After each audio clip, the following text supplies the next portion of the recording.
One of the followers 4th month ప్రెగ్నెంట్గా ఉన్నారంట. తనకి చికెన్ పాక్స్ అటాక్ అయింది.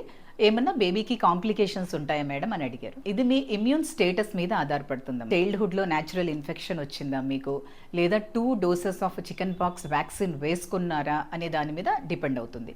మీరు ఆల్రెడీ వేసుకున్నారనుకోండి, మీకు ఆల్రెడీ ప్రొటెక్టెడ్ యాంటీబాడీస్ ఉంటాయి కాబట్టి మోస్ట్లీ బేబీస్ అఫెక్ట్ కావు. ఏ టైంలో ఇన్ఫెక్షన్ వచ్చింది అనేది కూడా చాలా ఇంపార్టెంట్. లెస్ దాన్ 5 months వచ్చింది అనుకోండి, ఓన్లీ 1-2% ఆఫ్ ద టైమ్స్ మాత్రమే కాంప్లికేషన్స్ చూస్తాం మనము. అదే 5th to 9th మంత్ మధ్యలో వచ్చిందనుకోండి, ఆల్మోస్ట్ కాంప్లికేషన్స్ రావు if you are immune. In and around deliveries అంటే 5 days before delivery and 2 days after the delivery కనుక మీకు ఫ్రెష్గా ఇన్ఫెక్షన్ వచ్చింది అంటే, ర్యాష్ ఉంది అంటే, లైఫ్ థ్రెటనింగ్ కాంప్లికేషన్స్ కూడా ఉంటాయి ఈ కేసెస్లో.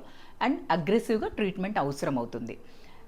మీరు మీ ఇమ్యూన్ స్టేటస్ని చెక్ చేసుకోండి. సపోజ్ మీకు ఇమ్యూన్ అయితే వరి అవ్వాల్సిన అవసరం లేదు, నాన్ ఇమ్యూన్ అయితే ఒక డోస్ ఆఫ్ ఇమ్యూనోగ్లోబులిన్స్ తీసుకోండి అండ్ మీ డాక్టర్ చేత యాంటీవైరల్స్ ప్రిస్క్రైబ్ చేయించుకోండి.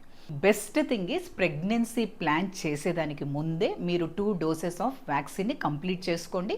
అండ్ ఆ వ్యాక్సిన్ అయిపోయిన తర్వాత 1 to 2 months వరకు ప్రెగ్నెన్సీ రాకుండా ఫస్ట్ ప్లాన్ చేసుకోండి.